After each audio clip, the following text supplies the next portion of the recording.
ಮಿತ್ರರೇ, ಇಂದು ವಿಧಾನಸಭೆಯಲ್ಲಿ ಶ್ರೀ ಮಹೇಶ್ ತೆಂಗಿನಕಾಯಿ ಎಂಎಲ್ಎ ಹುಬ್ಬಳ್ಳಿ ಇವರು ಚಾಲಕರ ಪರವಾಗಿ ಧ್ವನಿ ಎತ್ತಿದ್ದಾರೆ.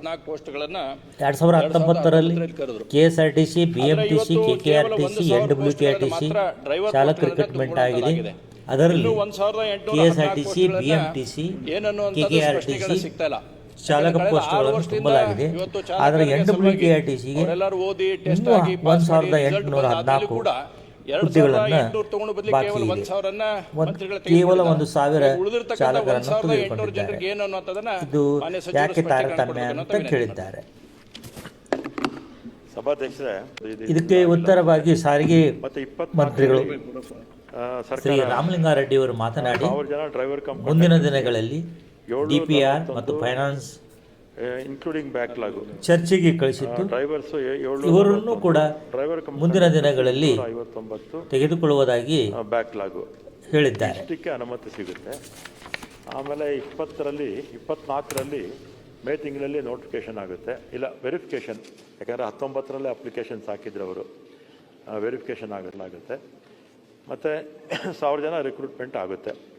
ಅದೇ ಬ್ಯಾಕ್ಲಾಗು ಇದೆಲ್ಲ ಹೇಳಿದ್ನಲ್ಲ ನಾನಾಗಲೇ, ಇದು 741 ಪ್ಲಸ್ 259 ಆಗುತ್ತೆ. ಈಗೇನಾಗಿದೆ, ಅಲ್ಲಿ ಭಾಳ ಜನಕ್ಕೆ ಪಾಪ ಏಜ್ ಆಗೋಗಿದೆ. 19ರಲ್ಲಿ ಹಾಕಿದ್ದಂಥವ್ರು ಈಗಾಗಲೇ 6 ವರ್ಷ ಆಯಿತು. ಅವ್ರಿಗೆ ಏಜು ಭಾಳ ಜನಕ್ಕೆ ಆಗಿರುತ್ತೆ. ಅವರು ಕೂಡ ನಾನು ಹುಬ್ಳಿಗೆ ಬಂದಾಗ ಭಾಳ 400-500 ಜನ ಬಂದು ಮೀಟ್ ಮಾಡಿದ್ರು. ಮತ್ತು ಈಗ ಒಂದು ರೆಸೊಲ್ಯೂಷನ್ ಮಾಡಿ ಅಲ್ಲಿ ಬೋರ್ಡ್ನವರು ಕಳಿಸಿದ್ರು ಸಭಾಧ್ಯಕ್ಷರೇ. ಫಸ್ಟು ಏಜ್ ರಿಲ್ಯಾಕ್ಸೇಷನ್ ಬರೆದ್ರು, ಆಮೇಲೆ 1000 ಡ್ರೈವರ್ಸು 1000 ಕಂಡಕ್ಟರ್ಸ್ ಬೇಕು ಅಂತ NW ಬೋರ್ಡು ತೀರ್ಮಾನ ಮಾಡಿ ಸರ್ಕಾರಕ್ಕೆ ಕಳಿಸಿದ್ದಾರೆ. ನಾನು ಅವ್ರಿಗೆ ಸಹಾಯ ಮಾಡಬೇಕು ಅಂತಲೇ ನನ್ನ ಮನಸ್ಸಲ್ಲೂ ಇದೆ. ಯಾಕಂದರೆ ಭಾಳಷ್ಟು ಜನಕ್ಕೆ ಪಾಪ ಏಜು ಇದಾಗಿರುತ್ತೆ. ಆಗಲೇ ಸುಮಾರು ಅದ ಥರ 6 ವರ್ಷ ಆಗೋಗಿರುತ್ತೆ. ಅದಕ್ಕೆ ನಾನು HK ಪಾಟೀಲರು, ಲಾ ಮಿನಿಸ್ಟ್ರಿ ಇಬ್ಬರು ಒಂದು ಮೀಟಿಂಗ್ ಮಾಡಿದ್ದೀವಿ. ಮತ್ತು ಈಗ ಮತ್ತೆ ನಾವು 1000 ಜನ ಕಂಡಕ್ಟರ್ಸು, 1000 ಜನ ಡ್ರೈವರ್ಸು ಬೇಕು ಅಂತ ಅಲ್ಲಿಂದ ನಮಗೆ ರಿಕ್ವೆಷನ್ ಬಂದಿರೋದ್ರಿಂದ ಲಾ ಇಲಾಖೆ ಜೊತೆ, ಲಾ ಡಿಪಾರ್ಟ್ಮೆಂಟು, DPR, FD ಇವರೆಲ್ಲರ ಜೊತೆ ಮಾತಾಡಿ ಅವರು ಸಹಾಯ ಮಾಡೋದಕ್ಕೆ ಪ್ರಯತ್ನ. ಅಧಿಕಾರಿಗಳು ಕೆಲವೊಂದು ಕಡೆ ಮಿಸ್ಗೈಡ್ ಮಾಡ್ತಾರೆ ಅನ್ನುವಂಥದ್ದು ನನ್ನ ಮೇಲ್ನೋಟಕ್ಕೆ ಕಂಡು ಬರ್ತಾ ಇದೆ. ನೋಡಿ, ಒಂದು ಕಡೆ ಅದರ ಕೋವಿಡ್-19 ಹಿನ್ನೆಲೆಯಲ್ಲಿ ಸರ್ಕಾರ ಆದೇಶ 2020 ದಿನಾಂಕ 6/7/2020 ಎಲ್ಲ ನೇರ ನೇಮಕಾತಿ ಹುದ್ದೆಗಳನ್ನು ಭರ್ತಿ ಮಾಡೋದನ್ನು ಮುಂದಿನ ಆದೇಶದವರೆಗೆ ತಡೆ ಹಿಡಿಯಲಾಗಿರುತ್ತದೆ ಅಂತ ಹೇಳ್ತಾರೆ. ಅದೇ ಇನ್ನೊಂದು ಕಡೆ ಇವತ್ತು NWKSRTC ಹೊರತುಪಡಿಸಿ ಉಳಿದಂಥ KKRTCಗೆ 2020ಕ್ಕೆ 2500 ಹುದ್ದೆಗಳನ್ನು ಕರೀತಾರೆ. ಅವನು ಅಷ್ಟೂ ಫುಲ್ ಮಾಡುವಂಥದ್ದು ಅದಾಗುತ್ತೆ. BMTCಗೆ 2022ರಲ್ಲಿ 1619 ಹುದ್ದೆಗಳನ್ನು ಕರೀತಾರೆ, ಅವನು ಫುಲ್ ಮಾಡ್ತಾರೆ. KSRTCಗೆ 2020-21ರಾಗ 3745 ಹುದ್ದೆಗಳನ್ನು ಕರೀತಾರೆ, ಅವನು ಫುಲ್ ಮಾಡ್ತಾರೆ. ಯಾಕಿದು ವಿಶೇಷವಾಗಿ ನಮ್ಮ ಹುಬ್ಳಿಗೆ NWKSRTCಗೆ ಯಾಕೆ ಮಲ್ತಾಯಿ ಧೋರಣೆಯನ್ನು ಸರ್ಕಾರದ ಕಡೆಯಿಂದ ಆಗ್ತೈತೆ ಅನ್ನೋದು ಸ್ಪಷ್ಟೀಕರಣ ಬೇಕಾಗತ್ತೆ. ಯಾಕಂದ್ರೆ ನೋಡಿ, ಮಾನ್ಯ ಸಚಿವರು ಹೇಳಿದಾರ, ಬಸ್ಸಿನಲ್ಲಿ 8000 ಬಸ್ ಇದೆ, ಸಹಜವು ಹುದ್ದೆಗಳು ಜಾಸ್ತಿ ಬೇಕಾಗುತ್ತೆ. ಕೇವಲ 1000 ತೊಗೊಂಡಿರಿ.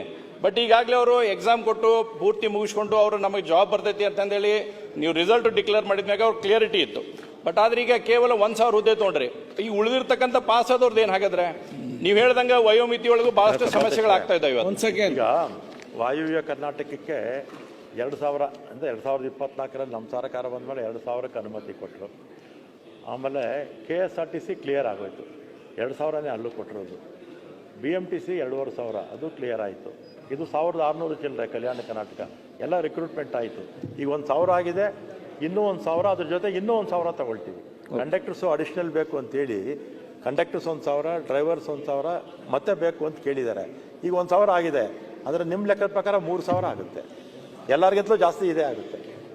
ಅಭ್ಯರ್ಥಿಗಳಿಗೆ ಸಹಾಯ ಮಾಡಬೇಕು ಅಂತ ನನಗೂ ಮನಸ್ಸಲ್ಲಿದೆ. ಅದರಿಂದ ಆದಷ್ಟು ಬೇಗ ಇದನ್ನು ಮಾಡೋಕ್ಕೆ ಪ್ರಯತ್ನ ಮಾಡ್ತೀವಿ. ಮತ್ತು ಈಗ ಇನ್ನೂ ಪ್ರೋಸೆಸ್ಸಲ್ಲಿದೆ, ಪ್ರೋಸೆಸ್ ಕಂಪ್ಲೀಟ್ ಆಗದೇ ಇರೋದ್ರಿಂದ ಇವರಿಗೆ ಸಹಾಯ ಮಾಡೋದಕ್ಕೆ ಅವಕಾಶ ಇದೆ. ಅದಕ್ಕೆ DPR, FD ಅಂತ ಚರ್ಚೆ ಮಾಡಿ, ಲಾ ಮಿನಿಸ್ಟ್ರಿ ಜೊತೆ ಚರ್ಚೆ ಮಾಡಿ. ಮಾನ್ಯ ಅಧ್ಯಕ್ಷರೇ, ಈಗೇನು ಎಕ್ಸಾಮ್ ಪಾಸ್ ಆಗಿದಾರಲ್ಲ ಅವ್ರಿಗೆ ನೀವು ಇವಾಗ ಪ್ರಯಾರಿಟಿ ಕೊಡ್ತಿರೋ ಇಲ್ಲ, ಅದನ್ನ ಒಂದ್ಸಲ ಸ್ಪಷ್ಟೀಕರಣ ಮಾಡ್ರಿ ಏನಂತಂದೇಳಿ. ಯಾಕಂದ್ರೆ ಈಗ ಎಕ್ಸಾಮ್ ಪಾಸ್ ಆಗಿ ಎಲ್ಲ ಮುಗಿಸಿದಾರ, ಆಲ್ಮೋಸ್ಟ್ ಅವ್ರು ಎಲ್ಲರಿಗೂ ಬರಬೇಕಾಗಿತ್ತು, ಈಗ ಜಾಬ್ ಸಿಗಬೇಕಾಗಿತ್ತು. ಅದು ನೀವು ಕೇವಲ 1000 ಭರ್ತಿಯನ್ನು ಮಾಡುವಂಥದ್ದಾಗೈತಿ. ನೀವೊಂದು ಸ್ಪಷ್ಟೀಕರಣ ಕೊಡ್ರಿ. ಈಗೇನು ಉಳಿದವ್ರು ಅದಾರ, ಈಗ ಪಾಸ್ ಆದಾರ, ಅವ್ನ ಅದ್ರಾಗ ತೊಗೊಂತಿರೋ ಅಥವಾ ರೀ ಎಕ್ಸಾಮ್ ಮಾಡಿ ತೊಗೊಂತಿರೋ, ಅದನ್ನೊಂದು ಸ್ಪಷ್ಟೀಕರಣ ಕೊಡಿ. ಈಗ ಪ್ರೋಸೆಸ್ ಇನ್ನೂ ಮುಗಿದಿಲ್ಲ. ಪ್ರೋಸೆಸ್ ಇನ್ನೂ ಮುಗಿದೇ ಇರೋದ್ರಿಂದ ಇನ್ನೂ 1,000 ಜನ ಡ್ರೈವರ್ಸ್ಗೆ ಅವಕಾಶ ಇದೆ. ಮತ್ತು 1,000 ಹುದ್ದೆ ಬೇಕು ಅಂತ ನಮಗೆ ರೆಸಲ್ಯೂಷನ್ ಮಾಡಿ ಕಳಿಸಿದ್ದಾರೆ.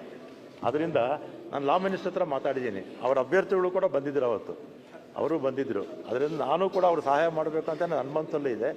ಅದರಿಂದ ಪಾಸಿಟಿವ್ ಆಗೇ ಮಾಡ್ತೀವಿ ಸಭಾಧ್ಯಕ್ಷ. ಓಕೆ, ಪಾಸ್ ಆಗಿದಾರಲ್ಲ ಅವ್ರನ್ನ ಕನ್ಸಿಡರ್ ಮಾಡ್ರಿ ಅಂತ ಹೇಳಿ ಅವ್ರು ವಿನಂತಿ ಮಾಡ್ತಾ ಇದ್ದಾರೆ. ಅದಕ್ಕೆ ನೀವು ಹೂ ಅಂತ ಹೇಳಿಬಿಟ್ರೆ ಮುಗಿದೋಗ್ತೈತೆ. ಬೆಲ್ಲದವ್ರೆ ಅವ್ರಿಗೆ ಪ್ರೋಸೆಸ್ ಕನ್ಫರ್ಮೇಶನ್ ಮಾಡಲ್ಲ ನೋಡಿ, ಅವ್ರಿಗೆ ಕರೆಕ್ಟ್ ಆಗಿ ಉತ್ತರ ಕೊಟ್ಟಿದ್ದಾರೆ. ಪ್ರೋಸೆಸ್ ಕಂಪ್ಲೀಟ್ ಆಗಲಿ, ಪ್ರೋಸೆಸ್ ಅಲ್ಲಿ ಇದ್ದೆ ನಾವು ಕನ್ಸಿಡರ್ ಮಾಡ್ತೇವೆ ಅಂತ ಅಗತ್ಯ ಬಂದ ಹೇಳಿದ್ದಾರೆ. ಅದ ಹುಡುಗರನ್ನ ಕನ್ಸಿಡರ್ ಮಾಡ್ತೇವೆ ಅಂತ ಹೇಳ್ಬಿಡ್ಲಿ. ಈ ಲಿಸ್ಟ್ನಲ್ಲಿ ಇರೋರಿಗೇನೆ ಇನ್ನೂ 1,000 ಜನಕ್ಕೆ ಅವಕಾಶ ಮಾಡಿಕೊಡ್ಬೇಕು ಅಂತಾನೆ ಈ ಲಿಸ್ಟಲ್ಲಿ ಇರೋರಿಗೇನೆ ಯಾರು ಡ್ರೈವಿಂಗ್ ಟೆಸ್ಟ್ ಆಗಿ ಪಾಸ್ ಆಗಿರ್ತಾರಲ್ಲ ಅವ್ರಿಗೇನೆ ಮಾಡೋದಕ್ಕೆ ಪ್ರಕಾಶ್